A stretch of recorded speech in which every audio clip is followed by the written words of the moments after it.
자, 오늘 저는 여러분과 함께 신학강좌 신론 15번째 시간을 맞이하게 되었습니다. 오늘 여러분과 함께 주제로 삼을 제목은 무신론자들이 종교의 허구성을 주장하는 이유, 우리 욥기 11장 7절에서 9절까지를 요절 말씀으로 해서 오늘 신학강좌를 시작하려고 합니다. 먼저 욥기 11장 7절에서 9절 한번 다 같이 읽어보도록 이렇게 하겠습니다. 구약성경 욥기 11장 7절에서 9절. 내가 하나님의 오묘함을 어찌 능히 측량하며 전능자를 어찌 능히 완전히 알겠느냐. 하늘보다 높으시니 내가 무엇을 하겠으며 수월보다 깊으시니 내가 어찌 알겠느냐. 그의 크심은 땅보다 길고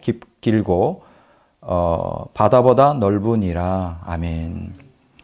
자, 오늘 이 본문 말씀은 이제 소발이 이제 우리가 한 얘기죠. 어쨌든 여기에 보면 하나님이 오묘하신 분이다.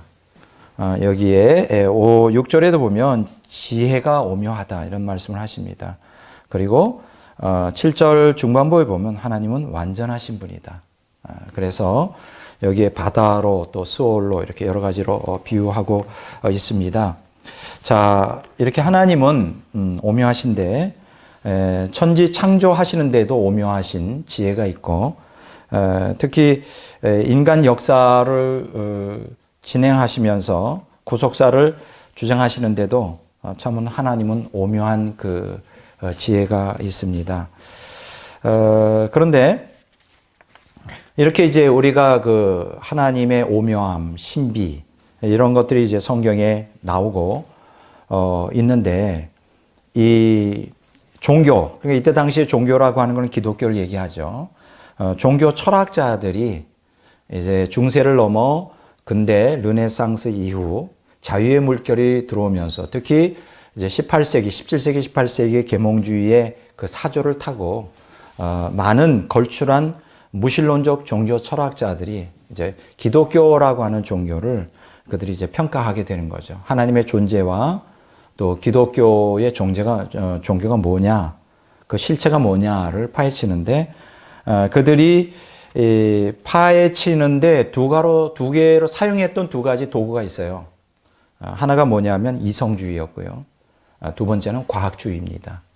그러니까 그들이 하나님의 존재라고 하는 절대 진리죠. 그리고 더 나아가서 기독교의 본질이 뭐냐를 평가할 때 그들이 기준으로 삼았던, 그들이 근거로 삼았던 기준이 뭐냐 하면 바로 이성주의. 그리고 두 번째로는 이제 그때 당시에 르네상스 접어들면서 14세기, 15세기부터 점차적으로 근대 과학이 발달하지 않습니까?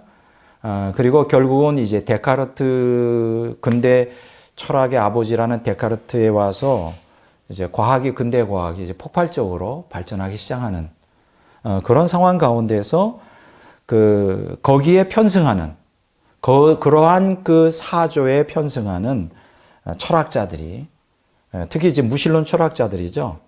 이들이 하나님의 존재를 부인하고, 그 다음에 기독교를 이제 폄하하면서 더 나아가서 이제 한 가지 더 추가된 거라면 성경의 하나님의 무한 진리라고 하는 이 개념을 특히 이제 계몽주의 시대 이후 무신론 철학자들은 아주 신랄하게 공격을 합니다. 특히 17세기, 18세기에 들어와서는 성경을 이성주의와 과학주의에 근거하여 아주 맹공격을 합니다. 네, 맹공격을 합니다. 자, 그런데 지금 이제 다시 말씀을 드리지만은 그들이 기독교를 허구의 종교라고 주장하는 것에 이유가 있느냐 하는 것이죠. 그것을 오늘 이 시간에 여러분들과 함께 좀 생각을 해보고, 이것은 그때 당시에 무신론 종교 철학자들만의 생각이 아니라 제가 생각할 때는 인류 사상사에서 모든 사상가들이 품고 있는 생각이에요. 종교에 대하여. 종교에 대해서. 그거는 오늘날도 마찬가지라고 생각합니다. 세상 하나님을 믿지 않는, 하나님을 믿지 않는 사상가들이 기독교에 대하여 또 하나님에 대하여 성경에 대해서 어떤 생각을 갖고 있을까? 이걸 좀 우리가 그들의 입장에서 한번 좀 볼 필요가 있어요. 그렇게 되면 그들이 어떤 생각을 하고 있는지를 이제 이해하게 됩니다. 자, 그러면 제가 오늘 이 시간에 두 가지 측면에서 오늘 이 강의를 풀어가려고 합니다. 첫째가 뭐냐면 무신론자들이 종교의 허구성을 주장하는 것의 타당성에 대해서 좀 먼저 잠깐 다뤄보고요. 이제 두 번째로는 무신론자들이 신의 허구성을 주장한 것의 부당성에 대해서도 좀 생각을 해보려고 합니다. 우리가 이제 사상을 공부해 보면요, 모든 사상이 100% 거짓이거나 100% 진리일 수가 없어요. 부분은 거짓이고 부분은 진리인데, 종교 철학자들도 마찬가지죠. 그들이 주장하는 것이 100%다 잘못되었다고 말할 수는 없고 또 다 잘 올바른 거라고 말할 수는 없는데, 그럼 먼저 무신론자들이 종교의 허구성을 주장한 것의 타당성이 뭘까? 왜 이 무신론 종교 철학자들은 종교의 허구성을 주장했을까? 그렇게 생각해 볼 때 어느 정도 그들의 관점에서 보면 어느 정도 납득이 될 만한 부분이 있어요. 간단하게 말하면 두 가지 측면에서 말씀을 드릴 수가 있는데, 첫째는 이들이 지적한 종교의 허구성은, 여기서 말하는 종교는 다시 말하지만은 기독교가 될 수 있고요. 이걸 조금 더 확장하면 타종교도 들어갈 수가 있습니다. 예, 타종교. 자, 이들이 지적한 종교의 허구성은 생명 없는 제도적 기독교의 부패상과 타종교의 우상 숭배에 대해 분석할 때는 나름대로 타당하다, 이렇게 말할 수 있습니다. 이거는요, 예를 들어서 우선 그 타종교에 대하여 무신론 종교 철학자들이 그들을 평가할 때 그들이 평가한 종교의 실체는 정확하다 말할 수가 있어요. 예를 들어서 불교, 힌두교, 유교, 도교, 그 외에도 많은 종교가 있지만 그것들은 다 허구죠. 그렇죠? 그건 다 허구입니다. 그냥 인간의 종교적 본성에서 나오는 어떤 종교, 욕구에 따라 종교 생활하는 거지, 그들이 갈망하는 종교를 추구함으로 얻고자 하는 구원, 그건 다 허구죠. 그 종교의 그 가르치는 그 진리라고 말하는 사상들이 허구이기 때문에, 거짓이기 때문에 그들이 보장하는 구원도 다 사실은 그 허구인 거예요. 그런 측면에서는 이 종교 철학자들이 종교에 대한 비판은 지극히 맞는 것이다, 이렇게 제가 평가를 내릴 수가 있습니다. 더 나아가서요, 기독교에도 이것이 그대로 적용이 됩니다. 다른 말로 말하면 기독교는 분명히 타종교하고 구분이 되죠. 기독교는 진리를 가르치잖아요. 진리를 가르치기 때문에 그 기독교에서 가르치는 또 성경을 기반으로 하는 진리의 말씀에 우리가 온전히 마음으로 받아들이고 삶으로 행할 때는 그게 정말 생명이 됩니다. 또 살아계신 하나님을 경험하게 되고요. 그런데 만일 기독교를 믿는 많은, 오늘 대다수의 기독교인들이 그렇지만 그들이 기독교의 기초를 이루고 있는 하나님의 말씀, 진리의 말씀을 온전히 받아들이고 적용하지 않을 때 그 기독교의 신앙은 타종교의 그 종교의 신앙과 다를 게 없다는, 똑같은 거예요. 그러니까 타종교인들이 종교 생활을 하듯이 기독교인들도 종교 생활을 할 수가 있다는 거예요. 기독교인들은 종교 생활을 하면 안 돼요. 우리는 신앙 생활을 해야 돼요. 그러면 신앙 생활과 종교 생활의 차이가 뭐냐? 기독교 안에 두 흐름이 흘러가는데요. 기독교 안에서도 신앙 생활하는 사람이 있고 기독교 안에서도 종교 생활하는 사람이 있어요. 그러면 기독교 안에서 신앙 생활하는 사람은 어떤 사람이냐?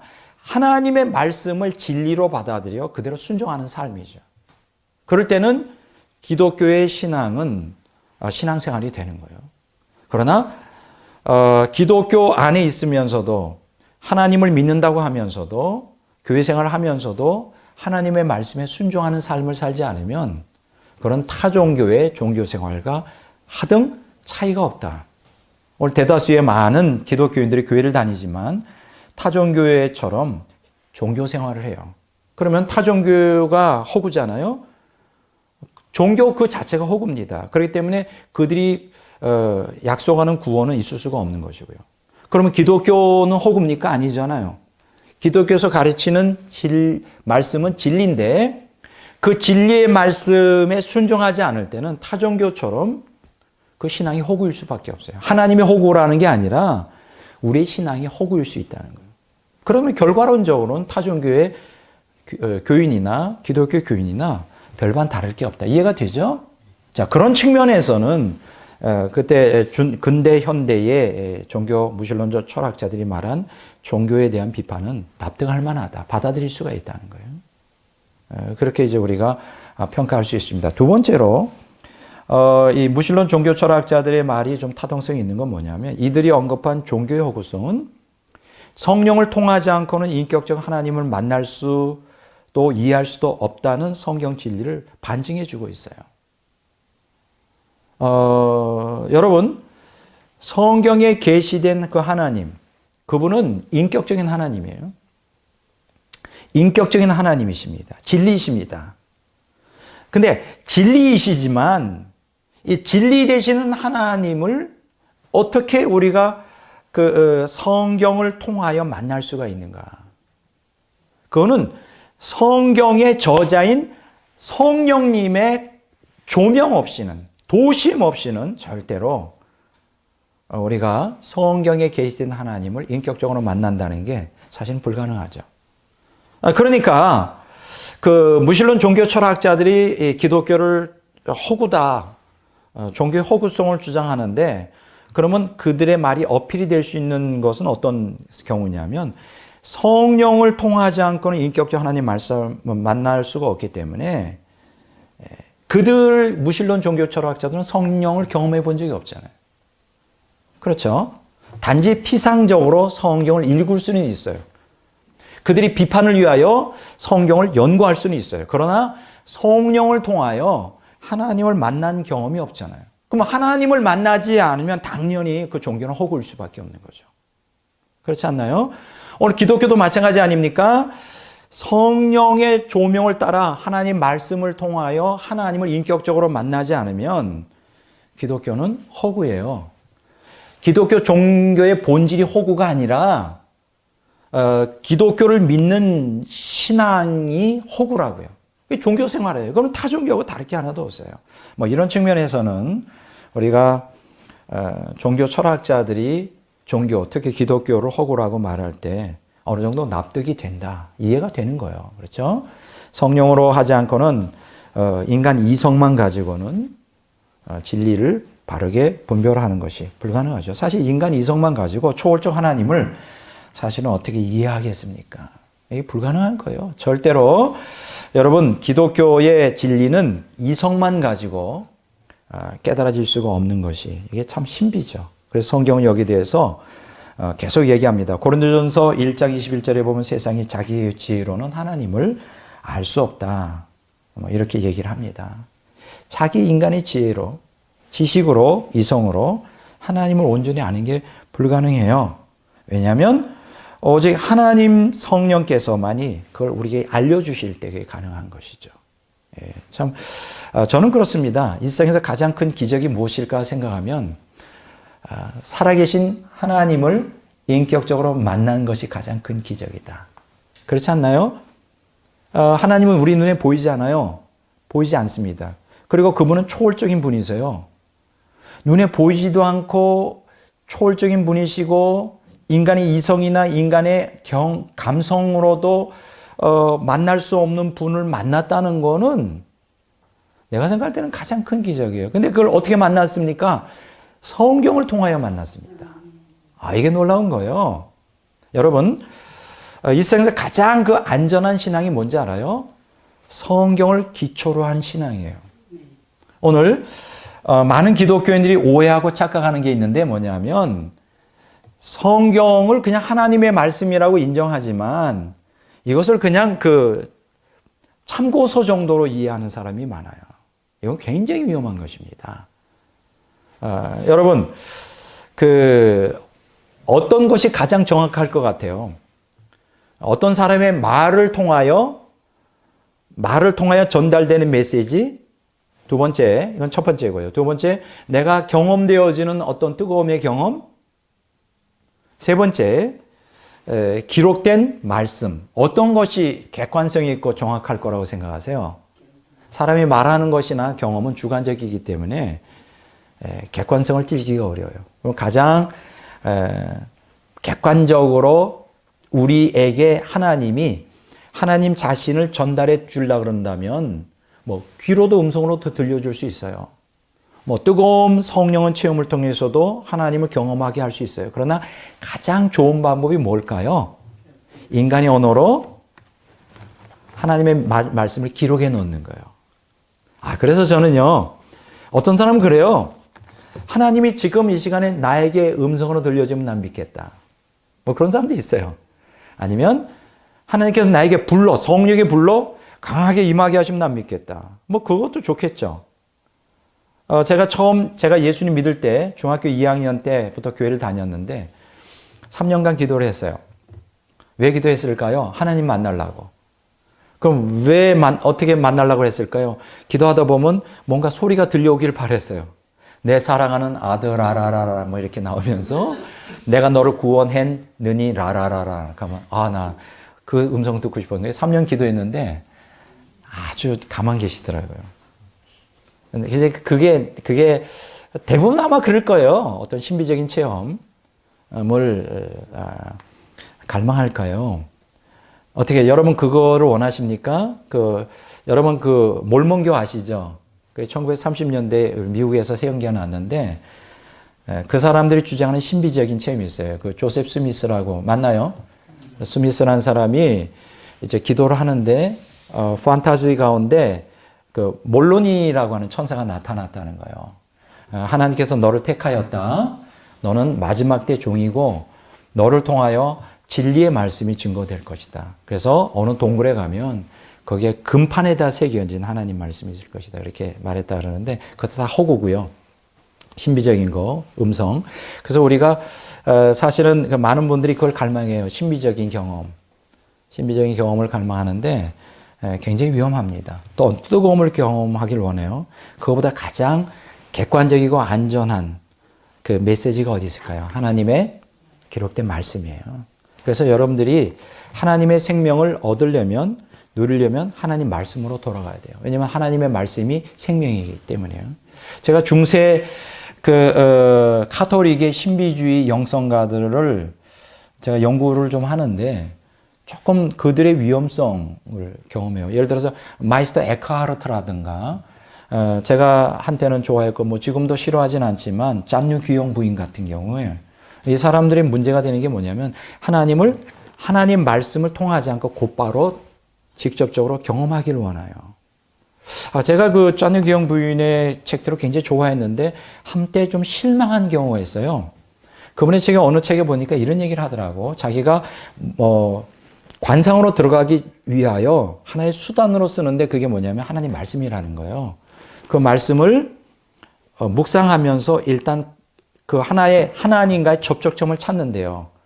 그래서 말씀으로 들어가서 일단 하나님과 딱 만나는 접촉점을 찾으면 그때부터는 말씀을 버린다는 거예요. 그리고 1대1로 곧바로 다이렉트리하게 하나님을 경험한다는 거예요. 내가 어떤 책에서 봤는데 그분의 짠여기 형이 직접 쓴 책에서 봤는데 그래서 간담이 선을 해줬어요. 이건 잘못된 것이다. 이거는 잘못된 거야. 여러분 하나님을 만나는 경험에 있어서 말씀이 기초가 돼야 되고 말씀이 끝까지 기초가 돼야 돼요. 말씀을 떠나는 그 순간 마귀는 100% 미혹하게 되어 있습니다. 그래서 제가 이 짠유기용 부인의 영성이 좀 문제가 있지 않은가, 굉장히 위험하다 이런 생각을 했어요. 오늘 이 시간에 종교 철학자들이 하나님을 부인한 건 당연해요. 왜냐하면 그들이 성령을 경험해 본 적이 없잖아요. 성령을 통하여 하나님의 말씀을 접해 본 적이 없잖아요. 당연히 기독교를 허구적 종교라고 말하는 거, 그건 뭐 오히려 이상하지 않고 당연하다. 성령이 아니고서는 하나님이 누군지, 예수님이 누군지 알 수가 없으니까요. 자, 그래서 무신론자들의 신의 호소성을 주장한 것에 이제 타당성에 대해서 좀 제가 얘기했고요. 이번에는 좀 부당성에 대해서 얘기를 좀 하려고 합니다. 무신론자들이 이제 신의 호소성을 주장하는데 강력하게 그들이 그 부당성, 그 주장하는 종교가, 기독교가 잘못됐다, 허구라고 하는 것을 주장하는데 쓰는 도구가 있어요. 뭐 지난주 제가 포스트 모더니즘과 이제 과학의 종말이라는 제목으로 이제 설교를 했는데 뭐 그걸 다시 반복하고 싶지는 않습니다만은 이 사람들에게 있어서 가장 그 기독교를 갖다가 비판하는데 기초를 이루는, 가장 그 기본이 이루는 게 바로 이성이라는 거예요. 그러니까 계몽주의 시대에 이성주의가 주도했습니다. 여러분, 그 이성의 시대라고 하는 토마스 페인이라고 하는 유명한 무신론 사상가가 있어요. 토마스 페인. 그 사람이 쓴 대표적인 게 뭐냐면 이성의 시대라는 거예요. 그러니까 계몽주의 시대 이후 18세기, 19세기, 20세기 초까지 이성의 주도를 하고 있었던 시대가 있었어요. 이제는 이성의 시대다 이거예요.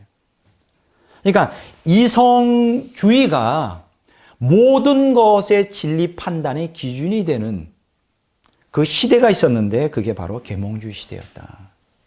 그래서 인간이 이성에 반하는 모든 종교적 가르침은 다 거짓이라고 하는 거죠. 당연하죠. 성경의 진리는, 기독교는 성경에 기초를 두고 있는데 이 성경의 진리는 이성만 가지고, 물론 이성을 가지고 우리가 먼저 이해하도록 노력해야 되겠지만 성경의 진리는 초자연적인 모든 것들, 하나님 자체가 초자연적인 존재 아닙니까? 인간 이성을 가지고 어떻게 초자연의 세계를 이해하는 게 가능하겠어요? 인간의 이성만 가지고 어떻게 보이지 않는 영의 세계를 말하는 게 어떻게 가능하겠어요? 그것 자체가 모순이죠. 그런데 그때 당시에는, 이성의 시대에는 이성주의였다고요. 이성이 절대적인 진리 판단의 기준이 되었어요. 그래서 그 이성주의를 가지고 이제 기독교를 판단하는 거, 그것 자체가 잘못된 거예요. 제가 지난번에 제가 강의 시간에 이 이성이 도대체 어디에서 발원했느냐, 이성이 어디서 발명했느냐, 이게 소크라테스로부터 왔다 그랬죠. 소크라테스와 플라톤이 사실은 서구 철학사의 전부 그 기반을 놓은 사람인데, 소크라테스가 이성을 발명했다는 거예요. 뭐를 발명해? 이성이 진리라고 하는 거예요. 이성이 진리 판단의 기준. 다른 말로 말하면 이성이 신이라고 하는, 신적인 지위에다 올려놓은 사람이 소크라테스인데, 제가 지난번에 뭐라 그랬어요? 소크라테스가 그 사상, 이성의 절대성을 어디에서 받았다고요? 귀신으로부터 받은 거예요. 귀신의 사상이라고. 그러니까 오늘날도 지금 인류 사상사에 보면 인간 이성은 그 진리를 판단하기 위한 귀중한 도구이면은 틀림없지만은 거기에 그 하나님의 계시를 인정하는, 그러니까 초자연을 인정하는 그 믿음이 필요한 것이죠. 이성만 가지고 안 되는 거예요. 인간에게 믿음도 필요한 거예요. 근데 믿음을 제거하고 이성만 가지고 진리를 온전히 판단할 수 있다? 이건 누구의 소리예요? 귀신의 소리인 것이죠. 이걸 말씀을 드리는 거예요. 이성주의가 잘못됐다는 거. 그래서 지난번에 제가 말씀드리기를 이 이성주의를 제일 먼저 이제 계몽주의 시대 17세기에 도래하면서 누가 그것을 받아들였느냐? 바로 데카르트라는 사람이 그걸 받아들였다, 이렇게 말씀드렸어요. 그러니까 데카르트는 누굽니까? 근대 철학의 아버지예요. 그러니까 이 모든 그 지금 무신론 근대 철학자들, 현대 철학자들은 다 데카르트로부터 영향을 받은 건데, 데카르트가 바로 소크라테스의 그 이성 절대주의를 받아들여서 그 신이, 하나님이 계셔야 될 위치에다가 하나님을 제거하고 거기다 뭘 세워놓은 거예요? 인간의 이성을 우상으로 세워놓은 거예요. 그래서 철학자들은 뭐라 그러냐? 데카르트가 선악과를 따먹었다. 그러니까는 데카르트에게 선악과는 뭐죠? 인간 이성인 거예요. 이해가 되죠? 그 이후부터 인간은 이제 불행해지기 시작했어요. 인간 이성을 신의 자리에 올려놓고 이제 그 이성을 가지고 성경을 비판하고 기독교를 비판하고 하나님을 비판하기 시작했다. 얼마나 어리석은 거죠. 그게 다 누구의 역사예요? 마귀의 미혹이죠. 이해가 되죠? 예. 이것을 이제 여러분들에게 말씀을 드렸어요. 자, 그런데 여기서 한 가지 우리가 깨닫게 되는 것은 이렇게 이제 데카르트가 인간 이성을 신의 위치에다 올려놓고 이제 하나님을 부인하기 시작하는데요. 그래서 이성의 시대가 도래했는데 이러한 그 데카르트로 기준을 하여 근대 철학자들에게 하나의 등대불 같은 희망이 하나 있었는데요. 이성주의를 뒷받침해 줄 수 있는 희망이 있었는데 그게 바로 근대 과학이라 그랬죠. 특히 데카르트 시대에 동시대에 살았던 사람이 누구냐면 갈릴레이라는 사람이에요. 들어보셨죠? 갈릴레이라는 사람이 이제 아주 본격적으로 근대 과학에 이제 혁명을 일으키는 장본인인데, 그래서 이 갈릴레이를 중심으로 하고 더 그 다음 세대에는 이제 아이작 뉴턴이라고 하는 근대 과학의 아버지라는 사람이 나오죠. 이렇게 그래서 근대 과학의 힘을 힘입어서 이제 근대 철학자들이 이제 그 하나님을 부인하는 그러한 일들을 저지르게 된 거예요. 그러니까는 지금 근대 또 현대 무신론 철학자들이 기독교를 허구적인 종교라고 내세우는 데 썼던 게 이성주의와 과학주의인 거예요. 이성주의와 과학주의가 그걸 기초로 하여 성령의 감동도 없이 그냥 이성주의와 과학주의로 이제 기독교를 갖다가 비판한 것이죠. 또 신의 존재를 부인하기 시작하고 성경의 하나님 말씀됨을 이제 비판하게 된 거예요. 결국 이러한 흐름이 어디까지 옵니까? 20세기에 들어와서 논리 실증주의라고 하는 철학 사조가 유럽을 이제 강타하게 되죠. 이 논리 실증주의는 그 철학 사상이에요. 이 논리 실증주의가 뭡니까? 모든 그 진리와 거짓에 대한 판단을 무엇에 근거해서 하겠다는 거예요? 과학에 근거해서 하겠다는 거예요. 과학에 근거해서. 자, 그러면 우리가 한번 깊이 생각해 볼 때 과학이 그러면 정말 인간이 그렇게 진리 판단, 진리와 거짓을 판단하는 기준으로 세울 만큼 과학이 그만큼 완전할까? 그때는 그게 완전하다고 생각했어요. 근데 과학이 그 시대에서는 완전하다고 생각했어요. 근데 그게 완전하지 않다는 걸 우리가 알고 있죠. 오늘날 와서 지금 사실 과학적 지식이라는 게 과학주의라는 것이 얼마나 불완전한가는 뭐 기본적인 상식을 갖고 있는 사람들은 다 알만한 사람들은 알아요. 그러면서 이제 현대 과학이 와서 제가 지난번에 설교를 할 때 근대 과학의 부실한 것, 근대 과학이 다 틀렸다는 건 아니지만 근대 과학의 가르침이 이제 분자 이상, 눈에 보이는 세계, 분자 이상의 세계에만 근거하고 있고 원자 이하 그 세계에 대해서는 그때 당시에는 발전이 안 됐거든요. 왜 그랬을까요? 사실 17세기에 광학 현미경이 발견이 됩니다. 발명이 돼요. 17세기에. 그러니까는 광학 현미경 가지고는 뭐만 볼 수 있죠? 분자의 세계. 그러니까 그것도 뭐 보통 한 세포 정도. 원자는 못 보잖아요. 그러면 원자를 보려면 무슨 현미경이 있어야 되죠? 전자 현미경이 있어야 돼요. 그렇죠? 그 전자가 발견이 된 게 19세기고 전자 현미경이 발명이 된 게 20세기예요. 그러니까 원자의 세계를 이제 보기 시작한 게 20세기에 들어와서라고요. 그러니까 그 전까지는 근대 과학이었고 광학 현미경 가지고 하니까 분자 이상의 세계만 못 보는 거예요. 그러니까 그것만 존재한다는 게 말이 안 된다는 얘기죠. 그래서 현대 과학에 와서 이러한 현대 과학에 와서 근대 과학의 부실한 거, 잘못된 것들이 다 드러났고요. 그리고 진화론에 와서는 진화론이 이제 근대 과학의 꽃인데 진화론이 완전히 잘못됐다는 것이 현대 과학을 통하여 입증됐다. 이제 그 얘기를 여러분들에게 했습니다.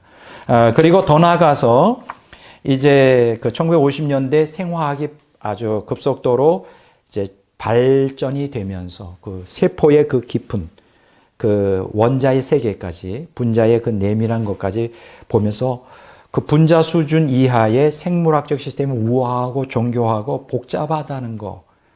이런 것들이 막 이제 과학자들에게 발표가 되면서 이제 지금은 현대 과학의 발달로 인하여 사실은 과학주의라고 하는 게 무너지고 말았어요.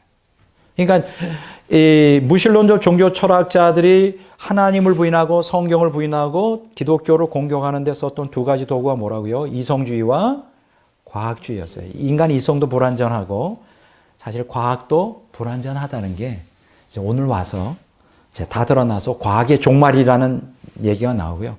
이제 그렇게 되다 보니까 철학자들도 할 말이 없는 거예요. 그럼 무슨 종말이 왔다 그랬죠? 철학의 종말이 온 거예요. 왜냐하면 철학자들은 항상 과학에 의존하여 자기 사상을 표현하는데 그것들이 다 오류가 많아지니까 이제 과학의 종말이 오면 당연히 철학의 종말이 온다. 이제 이렇게 여러분들에게 이제 설명을 드렸습니다. 자, 그래서 이성주의와 과학주의에 의하여 지금 무신론자들이 이제 오해를 한 거죠. 오해를 한 거예요.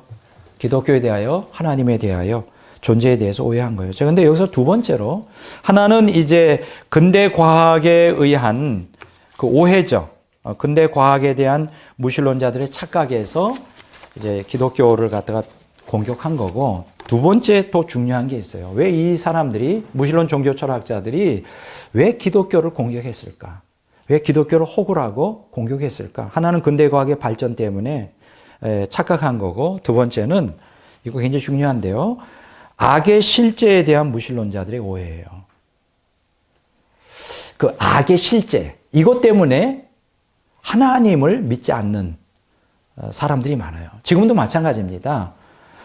지금도 많은 사람들이 하나님을 안 믿어요. 또 거부해요. 기독교의 진리를 받아들이지 않는 그 이유가 뭐냐? 이 세상에 존재하는 악의 존재 때문에 그래요. 악의 존재 때문에. 이 근대 과학, 근대 무신론 철학자, 현대 무신론 철학자들이 하나님을 믿지 않는 것이 이제 악의 실제에 대해서 그것 때문에 믿지 않는 거예요. 이런 얘기를 합니다. 철학자 데이비 휴미라고 하는 사람이 이런 얘기해요. 근데 이 데이비 휴미 이런 얘기합니다. 하나님이 전지하시다면 악을 피하는 방법을 아실 것이고, 전능하시다면 악을 없애실 수 있으며, 선하시다면 악이 발생하는 걸 원하지 않으실 것이다. 맞는 얘기죠? 어떻게 생각하세요? 여러분들 그렇지 않나요? 하나님은 사랑이래요. 하나님은 선하시대요. 하나님은 전능하시고 전지하시대요. 그렇다면 하나님이 모든 걸 알고 전능하시다면 악을 피할 수 있는 방법을 미리 알려주실 거 아니에요. 어떤 사람이 교통사고로 죽기 전에 알 거 아니에요. 그 교통사고가 일어날 거. 그럼 피하게 하시면 되잖아요. 하나님이 전능하시다면 악을 없앨 수 없나요? 어떻게 생각하세요? 이 땅에 지금 악이 창궐 하고 있는데, 사탄이 창궐 하고 있는데 이거 없앨 수 없나요? 없앨 수 있죠. 전능하시니까. 근데 왜 안 하시는 거예요? 하나님이 선하시다면 악이 발생하는 걸 원하지 않을 거 아니에요. 어떻게 생각하세요? 여러분들이 자녀가 있는데 그 자녀들이 막 병으로 고통당하고 막 죽어가는 거 원하나요? 그렇지 않잖아요. 부모라면 잘 해주고 싶잖아요. 이렇게 모든 것을, 그 환경이나 모든 걸 잘 해주고 싶잖아요. 막 하나님이 우리를 사랑한다면 왜 우리에게 고통이 있느냐 이거예요. 맞는 얘기 아닙니까? 논리적으로 맞죠. 이성적으로. 네. 근데 사실 데이비 휴미 이런 얘기를 했는데 사실 데이비 휴미 한 얘기가 아니에요. 처음에 내가 그분이 한 줄 알고 생각했더니 깊이 연구해 보니까 아주 고대 철학자가 있어요. 에피큐로스라고 하는 철학자가 있었는데 이 사람이 BC 341년에서 270년까지 살았어요. 죽음으로부터 거의 2000년이 넘어요. 2000년 몇백 년 전 사람인데 이 사람이 그 얘기를 한 거예요. 이야, 얼마나 똑똑한 사람이에요. 인생을 깊이 사색한 거죠. 이 사람이 그 얘기를 했다고. 신에 대해서 얘기하면서. 그러니까 그때 당시에도 많은 인간들이 이 땅에 존재하는 악 때문에 고민을 많이 했다는 것이죠. 생각을 많이 했다는 거예요. 자, 그러면 이 데이비 휴미 이제 조금 아까 제가 질문한 것에 대하여 재인용하면서 이런 얘기합니다. 악을 방지하기 원하지만 그럴 능력이 없다면 그는 무기력하다. 그렇지 않아요? 무기력하잖아요. 능력은 있으나 그것을 원하지 않는다면 그는 심술궂다. 아주 심술궂죠. 그렇게 되면. 능력도 있고 그렇게 할 의향이 있다면 도대체 악은 어디서 오는가? 사실은요, 이 땅에 존재하는 이 죄와 악의 문제는 사실 철학사상에서 가장 기본적인 질문이에요. 그리고 신학에 있어서도 가장 중요한 질문이에요. 근데 제가 가슴 아프게도 우리 개신교 신학이 좀 수준이 낮습니다. 낮다 보니까 이 땅에 존재하는 죄와 악의 문제에 대해서 구속사적으로 성경적으로 바로 해석하는 학자들이 별로 많지 않은 것 같아요. 해석은 한다 할지라도 내가 볼 때는 너무나 수준이 낮아요. 이러한 고통의 문제, 악의 문제를 그래도 가장 깊이 다루는 분들이 교부들이에요. 교부들의 영성을 물려받은 사상가들이 그래도 이 악의 문제에 대해서 바르게 해석을 하더라고요. 이런 측면에서 우리 개신교 신학이 빨리 좀 배워야 되는데 너무 수준이 낮다 보니까 이 고통 문제를 설교 시간에 거의 다루지 않습니다. 다루더라도 피상적으로만 다루는 것을 보게 됩니다. 자, 이게 이제 이 철학자들이 벌써 2000 몇백 년 전에 이 고민을 한 거예요. 이해가 안 되잖아요. 합리적으로 납득이 안 되잖아요. 이성적으로. 그래서 이 땅에 존재하는 악의 실제 때문에 사실은 하나님을 믿지 못하는 사람들이 굉장히 많습니다. 왜냐하면 악의 실제와 하나님의 존재가 양립할 수 없다는 거죠. 어떻게 생각하세요? 악의 실제와 하나님의 존재가 양립할 수 없나요? 여기에 이제 우리가 신학을 하는, 구속사적으로 풀어가는데 굉장히 묘미가 있는 문제예요. 어쨌든 19세기 무신론 철학자들이라든가 20세기 실존주의 문학가들이 이 세상의 절대 주권자인 하나님의 조화와 질서가 지배하는 것이 아니라 악의 혼돈과 무질서가 지배한다고 막 절규를 하죠. 여러분 대표적인 토스토예프스키의 소설이 있어요. 이 사람은 정말 굉장히 이 죄 문제를 많이 다루는 소설가인데 까라마초프의 형제들이라는 그런 유명한 소설이 있습니다. 여기에서 이 고통 문제를 많이 다룹니다. 이 자세한 걸 여기서 할 수는 없지만 하나님을 대적하는 이반이라는 사람이 이제 그의 형제죠. 수도승이 된 알료사에게 나는 하나님의 존재를 믿어. 그렇지만 도저히 납득이 안 돼서 그분을 내가 섬기고 싶지 않아 하는 게 있어요. 뭐냐면 바로 이 고통 문제예요. 어떤 아기가 있는데 어린애가 있어. 근데 애가 무슨 죄가 있어. 그렇죠? 여러분 어떻게 생각하세요? 악인이 형벌을 받는 거는 이해를 해요. 너는 죽어 마땅해. 고통 당해야 돼. 그렇지만은 무고한 어린애예요. 근데 걔가 고통을 당해. 고통을 당하는데 사제가 와서 기도해 주는데도 결국 낫지 못하고 죽어. 그럼 어떻게 될까요? 그렇게 무고한 아이를 고통에서 건지지 못하는 신을 뭐 때문에 하나님 믿느냐 이거예요. 뭐 때문에 섬기느냐. 그 얘기예요. 이게. 납득이 되죠? 여러분 이런 케이스가 종종 일어납니다. 여러분 찰스 다윈이 있었죠. 그 사람은 원래 무신론자가 아니에요. 사실 찰스 다윈은 무신론자가 아니라 불가지론자로 있다가 죽었어요. 원래는 처음에는 하나님 믿던 사람이에요. 그래서 거기에서 점점 불가지론이 됐는데 그 사람이 그렇게 불가지론자가 되게 된 원인이 어디 있는지 아세요? 옛날에는 어린애들이 태어나면 잘 죽었잖아요. 근데 10살 된 아기가 있었어요. 딸이 있었어요. 걔가 죽을 병에 들었어요. 그래서 찰스 다윈이 하나님 앞에 매달렸습니다. 하나님 살려주세요. 그렇지 않겠어요? 살려주세요. 그런데 그렇게 기도했는데 결국 죽었어요.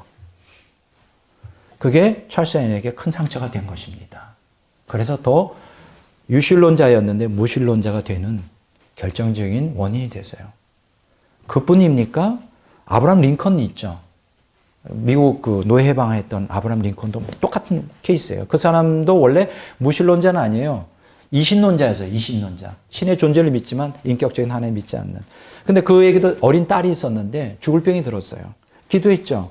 하나님 고쳐주시고 살려주십시오. 근데 죽었어요. 그다음부터 완전히 이 사람은 하나님에 대해서 증오심을 갖게 됩니다. 아브라함 링컨이에요. 우리 주변에는 그런 사람들 굉장히 많이 봅니다. 그렇지 않나요? 하나님이 살려주시면 그 믿을 거 아니에요? 근데 하나님은 침묵 가운데 그냥 내버려 두십니다. 왜 그랬을까? 이해할 수가 없죠. 이것은 구속사에 있어서 악에 존재하는 하나님의 신비예요. 오늘 그리스도인이라고 예외는 아닙니다. 예수님을 잘 믿어도 하나님이 고쳐주실 수도 있고 고쳐주시지 않을 수도 있어요. 이건 하나님의 주권 문제예요. 뭐 고쳐주실 때는 감사하죠. 그렇죠? 간증할 수 있잖아요. 고쳐주시지 않고 생명을 거둬가거나 그냥 그 상태대로 내버려 둔다. 그럼 거기에 대해서 어떻게 해석해야 되느냐고. 우리는 밤낮 강단에서 그거 외치잖아요. 기도하면 응답한다고. 이런 건 잘 안 하죠. 응답 안 해주시는 것도 응답이다. 그거 그건 누가 말 못해. 말장난 같잖아요. 말장난 같아. 이게 굉장히 신비스러워요. 신비스럽습니다. 왜 응답 안 해주실까? 제가 한번 이 주제로 설교한 적이 있어요. 우리가 기도하는 대로 믿는 대로 다 응답해 주시면 우리가 하나님이 되어버려. 그렇지 않을까요? 내가 하나님을 조정할 수 있잖아요. 믿음 운동에서처럼. 절대로 하나님 그거 용납하지 않아요. 하나님은 우리의 인생의 주권을 우리가 이 땅에 태어나서 죽을 때까지 절대로 인간에게 다 넘겨주지 않습니다. 이단 교주들은 하나님 노릇하죠. 왜 사람들이 몰릴까요? 그 사람한테 안수받고 그 사람만 따라가면 만사 형통이라고 믿기 때문에 재산 다 털어 바치고 따라가는 거예요. 절대 그런 건 없습니다. 절대 그런 거 없어요. 하나님은 마지막까지 우리에 대한 주도권을 포기하지 않았어요. 그렇지 않나요? 그래서 우리는 날마다 하나님을 의지하고 살아야 돼. 그게 복이고요. 내가 하나님 되는 순간 나는 마귀가 되는 거예요. 그렇지 않나요? 마귀가 되는 거예요. 그것을 하나님은 두려워하는 거예요. 이 얘기가 좀 길어졌지만 유대교 랍비 보로비치라는 사람이 있습니다. 이 사람이 1924년 2016년까지 살았는데 히틀러에 의한 유대인 대학사를 주제로 한 책 유대인이 쓴 가면이라는 책을 1973년에 출판했는데요. 이 사람이 여기서 그걸 토로해요.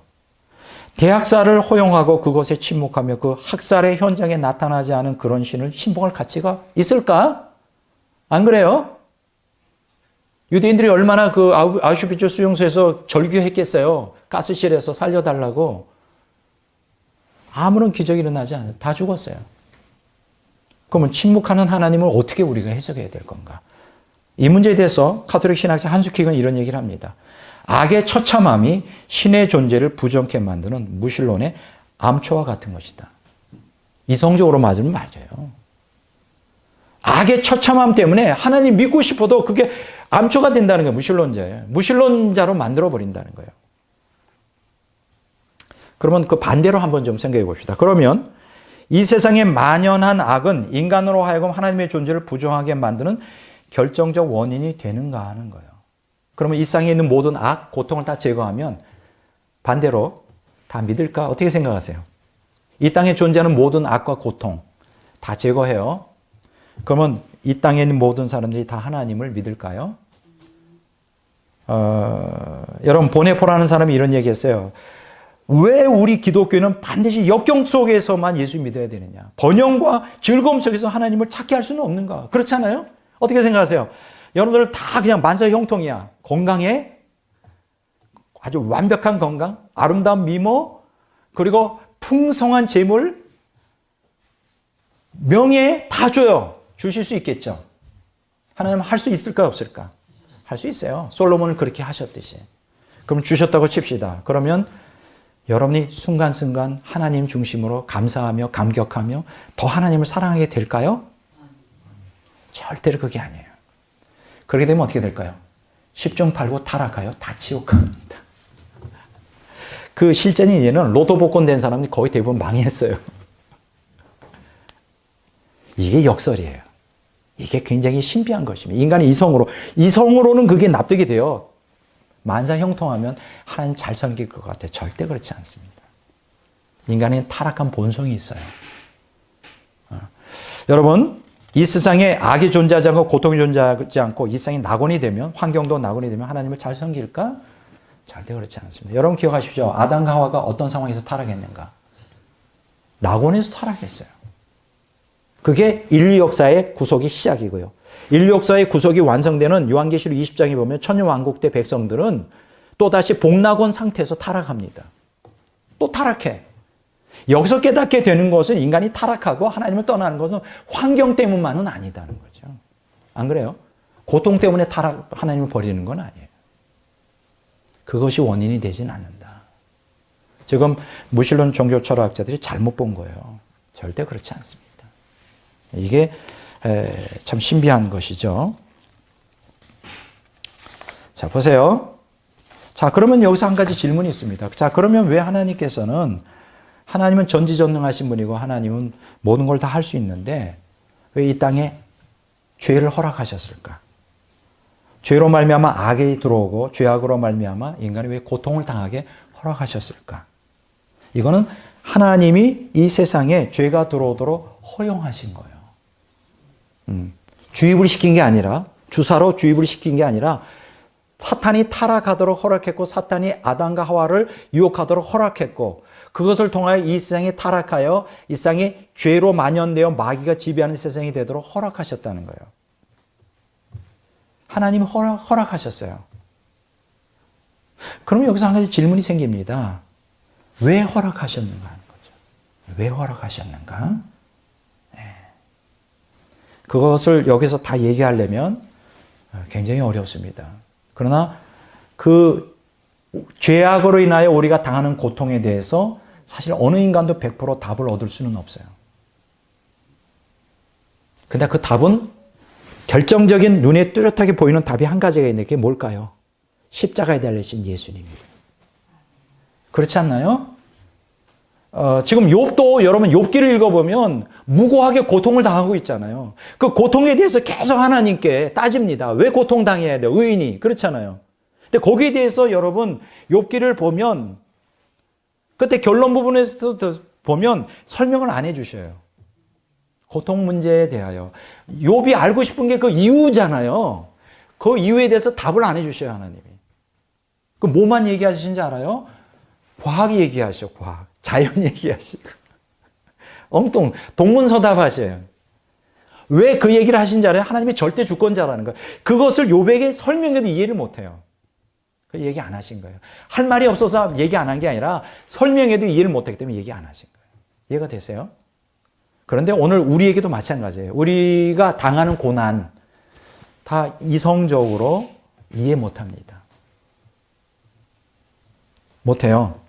어떻게 그 죄악으로 인해 고난 가운데 우리가 연단받아 정화되는 그 스토리는 그 과정은 우리가 몰라요. 이해할 수가 없어요. 설명해줘도 이해가 안 돼요. 그렇지만 그 열매는 알 수가 있어요. 그걸 통해 우리가 성화된다는 거죠.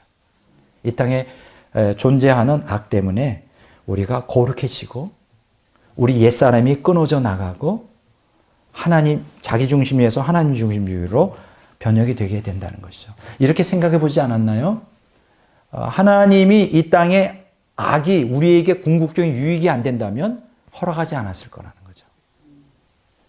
그러면 허락했다면 거기에는 선한 목적이 있다는 거예요. 그렇지 않나요? 오늘 여러분들이 하나님 믿는 자녀로서 많은 본의 아니게 의도하지 않게 고통을 당합니다. 그럼 여러 가지 요소 때문에 당하는데 그건 하나님이 절대 주권 속에 허락했기 때문에 당하는 거예요. 그러면 고통당하는 그 순간은 때때로 캄캄하고 그렇죠.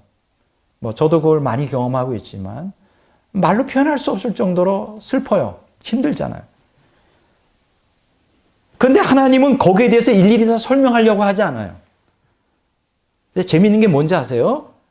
하나님이 때때로 저에게도 음성을 들려주시고 인도하시거든요. 하나님의 뜻, 특히 좁은 십자가 길로 가라 그럴 때는 그 직방이에요. 그럼 1초도 안 걸려 음성이 들려오는데 예를 들어서 저는 청빈하게 사는 사람이에요. 뭐 제 개인의 뭐 집도 없고 아주 청빈하게 사는 사람인데 이런 음성은 즉각적으로 역사하세요. 누구를 도와줘라. 재정적으로. 이거는 제가 정확하게 봤습니다. 음성을. 의심이 들지 않을 정도로 정확하게 하나님 말씀하셔요. 이런 경우는 그게 혹시 내 지나가는 소리 생각이 아니 그게 아니에요. 누구를 도와줘라. 감동이 오는데 민감하게 와요. 물론 그게 뭐 10만 원, 20만 원일 때는 문제가 괜찮아요. 그게 이제 100단위로 넘어가기 시작하고 몇백만 원 넘어가면 이제 심장이 뛰기 시작하는 거죠. 내가 감당하기가 버거운 상황이니까. 근데 재밌는 건 뭐냐면 분명히 하나님 뜻이 내 안에 새겨져요. 그럼 저는 어떻게 해요? 일단 하나님 뜻이라면 제가 따지지 않습니다. 이게 하나님이 기뻐하시는 것 같아요. 따지지 않아요. 머리를 굴리지 않아요. 그냥 곧바로 순종해버려요. 순종해 놓고 또 후회해. 기뻐해야 되는데, 잊어버려야 되는데, 그때 내 제정신이 아니었나 봐. 왜 이러지? 내가 미쳤나? 이런 거. 근데 놀라운 건요, 그만큼 또 채워주셔. 그 빈 공백만큼, 나간 만큼 채워주시더라고요. 풍성하게. 참 묘한 거예요. 신앙생활이 참 묘해요. 제가 수십 년 신앙생활 하지만 이게, 그런데 내가 고난 가운데 있잖아요. 가만 계셔요. 그때 옆에서 말씀해 주셔야 되는 거 아니에요? 외로울 때 함께 우리가 누구예요? 동지 아니에요? 하나님과 동역자. 가만 계셔. 가만히. 모른 척하고 딴 데 보고 계셔. 나가 십자가 좁은 길로 가는 건 그건 즉각적으로 말씀하시고, 내가 고난당해요. 하나님 나 도와주세요. 내가 너무 외롭고 너무 힘들어요. 내가 정말 죽을 것 같아요. 이럴 땐 가만히 계셔요. 매번 그러시더라고요. 왜 가만 계셨을까? 그게 내게 유익이 되니까. 어려움 당할 때마다 그냥 그래 내 새끼 얼마나 그러면 연단이 안 되겠죠. 연단이 안 되더라고. 그래서 가만 계신 거예요. 사랑하기 때문에. 내가 빨리 성숙하길 바래. 어떤 환경 가운데서도 초탈하여 하나님의 자녀로서 어떤 시련에서도 진리를 따라 당당한 어떤 악마의 세력에도 능히 이길 수 있는 전사가 되기를 원하시는 거예요. 매일 고통당할 때마다 내 새끼 얼마나 힘들어 막 위로하고, 그러면 막 거대한 물결이 막 악령들이 다가올 때 하나님 나 죽게 생겨 이러면 언제 가서 싸우겠어. 도망가기 바쁘지. 가만 계시는 거예요. 이해가 되세요? 우리는 때때로 정말 우리가 절실히 필요할 때 하나님 가만 계신 거예요. 그건 우리를 미워해서가 아니에요. 우리를 빨리 영적으로 이제 성숙시키기 위해서 그렇게 되는 것입니다. 저 시간이 이렇게 하다 보니까 또 막 지나가는데요. 그래서 길어지는 거예요. 자꾸만. 근데 여기 보면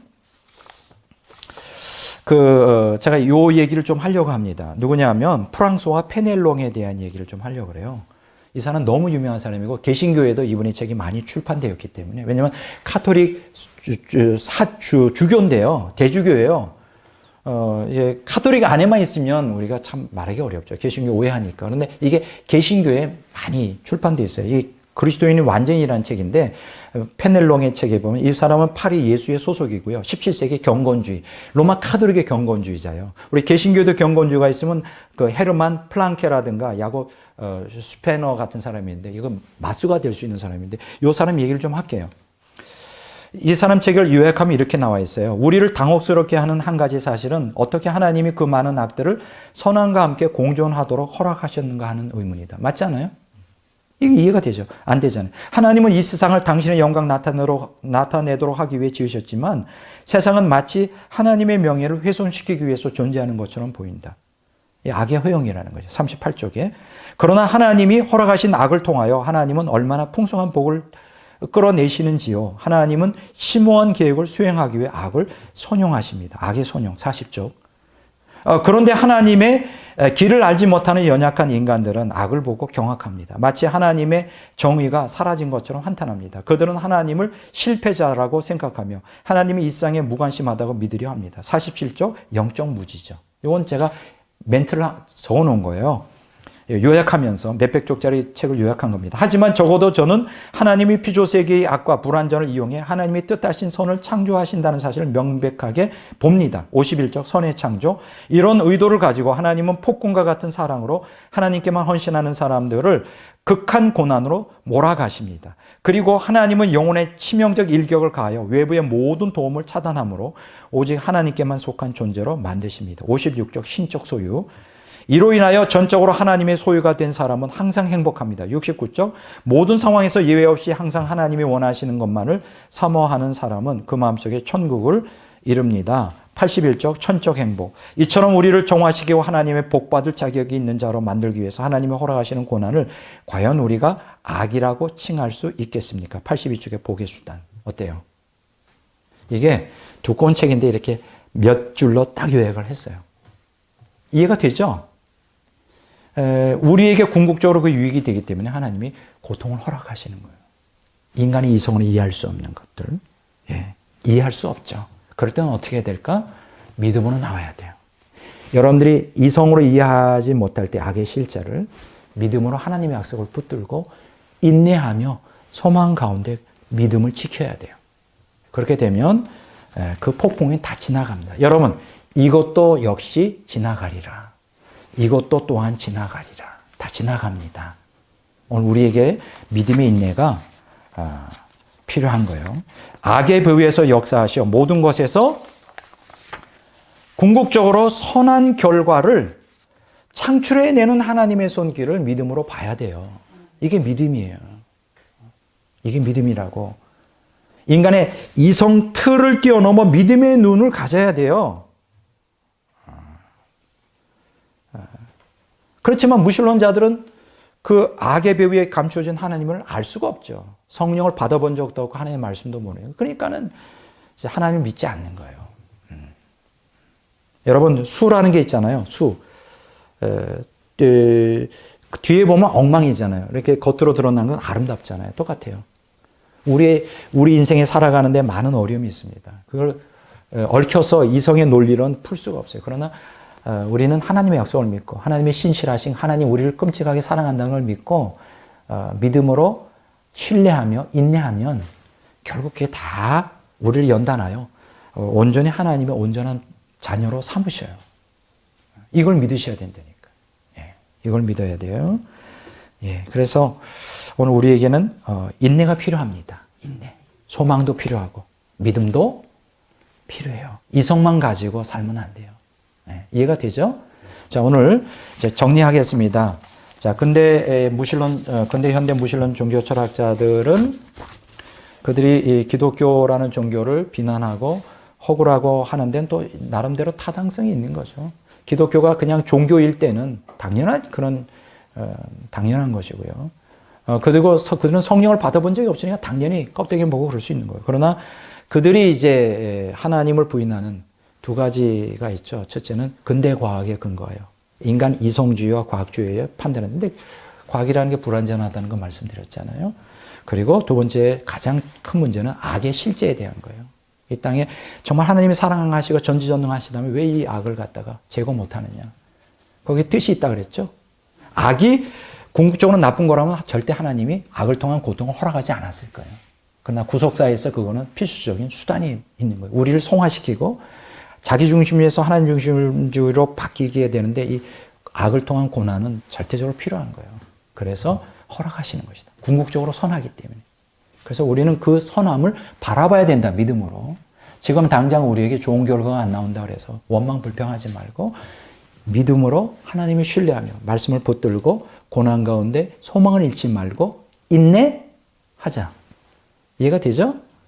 이런 신앙이 오늘 우리에게 오늘 현대 기독교인들에게 절실해요. 이게 오늘 교회에서 거의 가르쳐주고 있지 않거든요. 잘 고난에 대해서 잘 안 가르쳐주고 있거든요. 이런 측면이 우리가 좀 깊이 생각하는 게 중요하다 이렇게 생각합니다.